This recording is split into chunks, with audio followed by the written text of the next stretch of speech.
Well, now that the transmission fluid has been changed in this vehicle yesterday, it's time to focus on a power window problem that I have that I think I might have told you guys about when I made the first video about this truck. And by the way, I've got a little bit of leftover transmission fluid from the change yesterday, and you can just see in the sunlight just how dark this stuff is. It was definitely time to be changed. That should be more of a bright red color. So I'm glad I got that out of there. But let me show you what the window is doing. I've got the window rolled up now, and as you notice, it can't quite roll up all the way. We'll go ahead and lower it. It lowers, but when I go to try to raise it, it actually just keeps getting farther and farther down. It's got a lot of play in it as well too. And I think I have a pretty good idea of what the problem might be, because the Lincoln Continental that I have had the same problem, or very close to the same problem, as this truck seems to have. I won't know until I actually tear into things. But I'm thinking that these gear plugs for the power window motor are going to be all that I need to replace. So let me go ahead and get this door panel off of here and see exactly what we got going on in there.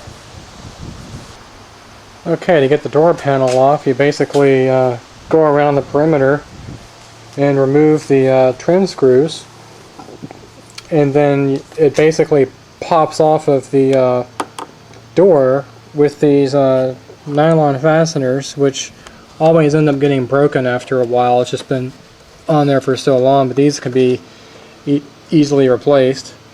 And then once this is pulled away from the door panel, it basically just lifts upward and disconnects from these hooks here. And before you get to that point, you of course have to disconnect the power window switches and power door locks, and also your courtesy light receptacle. And now that we have that off, we can come back over here to the door, and you can see that this door panel, this door has not really been gotten into before, unlike the Mercedes, which I did a power window repair a while ago on. This is a first time this has ever been broken apart. And I took out the factory speaker, which is lying over there, to try to gain access into the power window motor, which you can see right there. It's held in there by 3 screws, and I want to go ahead and see if I can take that out by accessing some of the screws through this panel here. Yeah, there's one of the screws right there.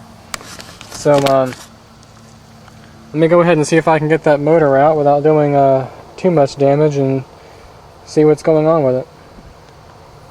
Okay, I've got the insulator, or the vapor barrier, pulled back just enough to expose one of the screws that I've already removed. And on a Ford, typically, to gain access to the screws, what you have to do is look for these dimples.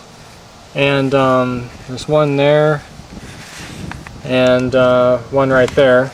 So these 2 dimples right there, you got to look for these and drill out these dimples. And since I already have one bolt out already, that tells me what size I need to go to. So I'm just going to kind of start small and work my way up until I can drill these 2 out and finally get that motor out. Okay, now that we have the 2 holes drilled out where the dimples used to be, you can see the fasteners exposed, easily accessible. Third one was behind the wire harness, and that's the size drill bit I had to use. You basically want to choose a drill bit that's just a little bit larger than the socket you're going to use, so you could fit that up in there and work the motor out. I've already got the electrical connector disconnected. And a word of caution, once this motor is out of here, there's nothing that's going to be holding up this window, so you want to make sure the windows is down as far as it'll go, or hold on to it with one hand, because once that motor is gone, this window is going to come crashing right on down, and you don't want that to break. So now it's time to go ahead and get that motor out.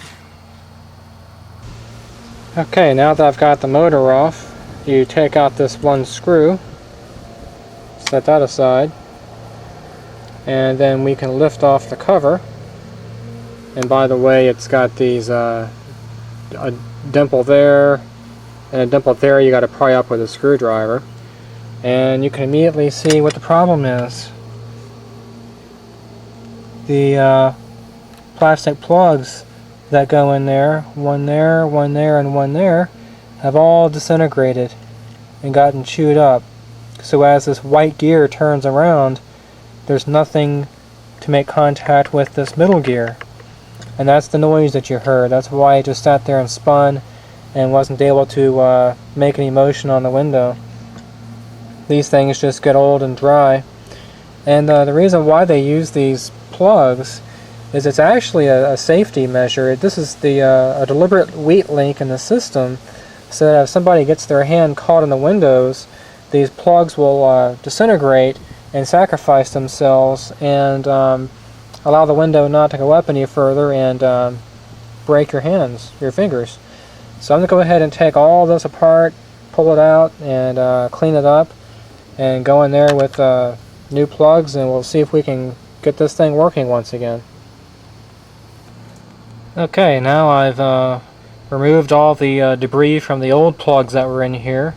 I've got the 3 new plugs installed that were in the package earlier, and I've got the entire cavity of the window motor all cleaned out and repacked with new synthetic moly fortified grease. So now we're ready to go ahead on with the cover and get this thing installed in the vehicle and see how this thing works. Okay, I got the motor put back in and the gear all lubricated and everything. Got the speaker installed and put some of the metal protector around the holes I had to drill for the screws. And got the window switch put in. So let's see how this thing works now.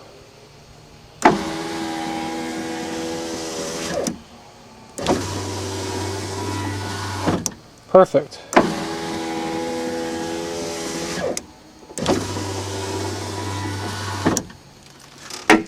Okay, I call that a success. I'm going to go ahead and get the door panel put in and buy some new plastic clips for the fasteners. And if you guys are curious, that repair cost about $9.46 for those 3 little plugs. Everything else was just labor. And you might be wondering, well, why didn't you just go ahead and buy a new power window motor and get it over with? Well, that would have been a lot easier, but be a little bit more expensive. Not terribly expensive, but I kind of wanted to do this as economically as possible, and also keep the original motor, because you never know when something like this might become a classic down the road. And just wanted to show you guys the process of rebuilding one of those motors, because over in that car, the 72 Lincoln, that is a classic, and I do want to use all the original parts as much as I can, so I'm kind of following that same philosophy with this truck, just show you guys how to do it and also have original parts for the future.